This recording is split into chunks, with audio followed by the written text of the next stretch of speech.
Hoćemo se vratiti na igralište.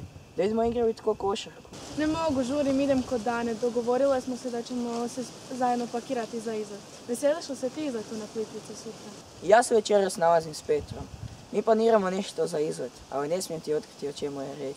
Jedva čekam da vidim što ste nam spremili. Ajde bok, Majo. Bok, Luka.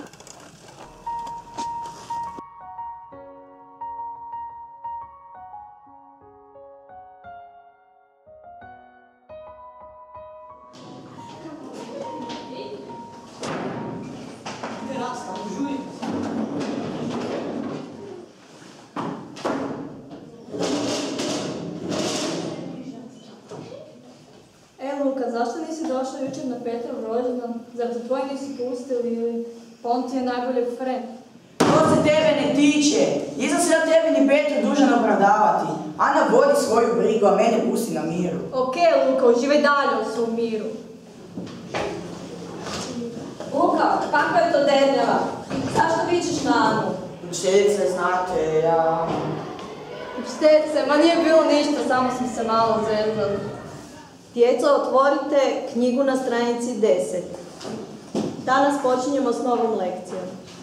Predari koga nema danas? Nema samo Lucije. Rekla je da ide u ortodontu. Sjećate se, pitala vas je. Ah, da, njezina mama je nazvala jučer i opravdala je, sve u redu. Ja zapisujem u dnevnik što ćemo danas raditi. Vi počnite podcrtavati riječi koje ne razumijete u novoj lekciji. Znaš, jučer mi je učiteljica iz matematike rekla da je moj Luka Perić vratio potpuno prazan test. Nije odgovorio ni na jedno pitanje. A nisi li mi neki dan rekla da ništa nije odgovorio ni u testu iz biologije? Znaš, ne znam šta se događa s njim. Danas sam poslala mami poruku da dođe u školu, ali je rekla da može tek za 2 tjedna. Nije bila na roditeljskom. Ne znam šta ću sad. Zaboravila sam ti reći prošli odmor, kad sam dežurala ispred kuhinje, čula sam razgovor dvojice učenika iz svog razreda. Navodno je bio neki problem opet između Luke i Petra u autobusu. Stvarno? O čemu se radi? Nažalost, to nisam doznala. Kad sam ih pitala o čemu se radi, rekli su mi ništa važno, samo malo prijateljsko nadmudrivanje. No ipak sam mislila da je važno da ti to spomenem, jer već 3. put čujem za razmirice u autobusu i da u njima sudjeluje Luka.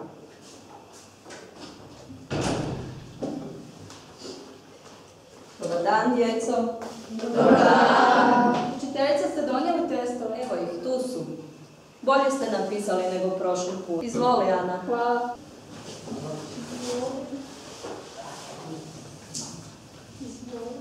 Kao što vidite, ovaj test ste napisali puno bolje nego prethodni. Prosječna ocjena 3,2. Jedino Luka. Njegov test je potpuno prazan. Nijednog jedinog odgovora. Što je to bilo, Luka? Nisi napisao niti jedan odgovor. Ne vjerujem da baš ništa nisi znao. Je li to nekakav protest? Luka, nešto sam te pitala.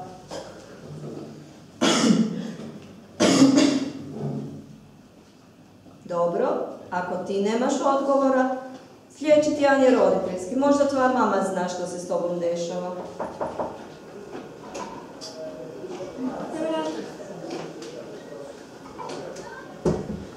Učiteljice, možete li malo izaći nešto vas trebam? Mogu, u redu, idemo van. Reci, Majo, o čemu se radi? Nisam baš sigurna da li vam trebala reći. Majo, ne boj se. Pa znaš da u mene možeš imati povjerenje? Vi znate da smo Luka i ja jako dobri prijatelji, no u zadnje vrijeme on se baš ne ponaša prijateljski prema drugima, čak ne prema svom najboljem prijatelju Petru, od početka školske godine, tako.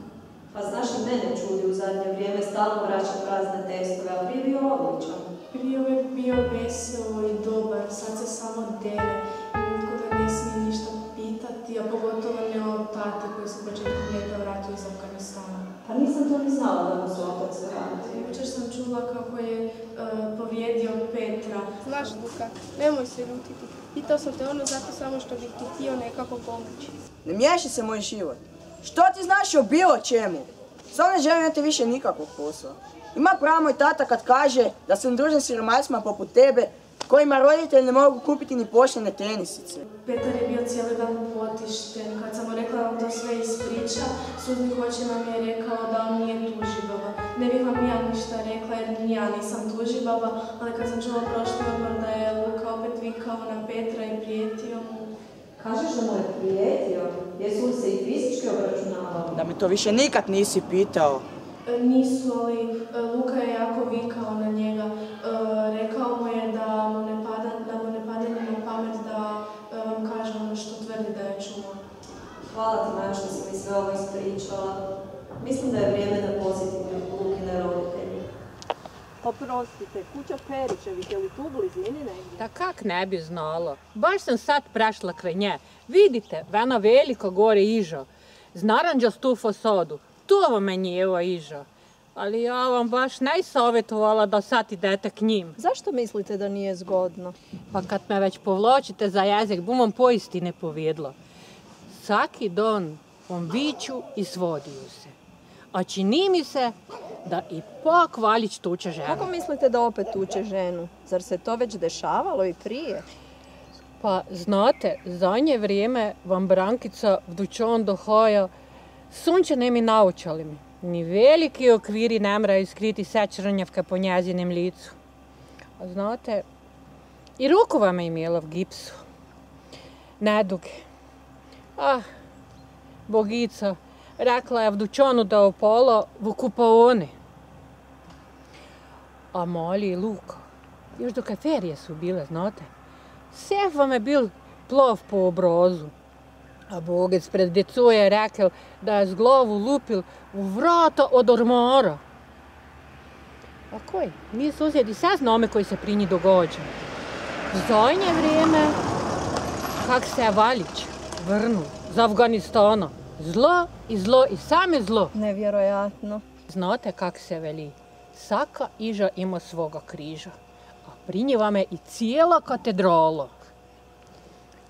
Ali, koji se tu more? Idem sad, već sam preveč pripovedala. S Bogem, ali majna mi riječi, od mene niste ništa čuli.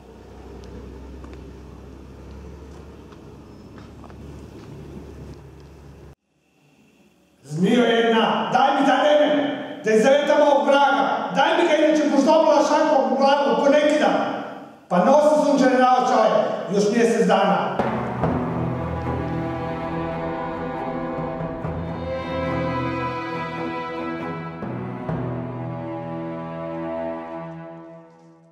Halo, jesam li dobila policiju? Mogu li prijaviti obiteljsko nasilje?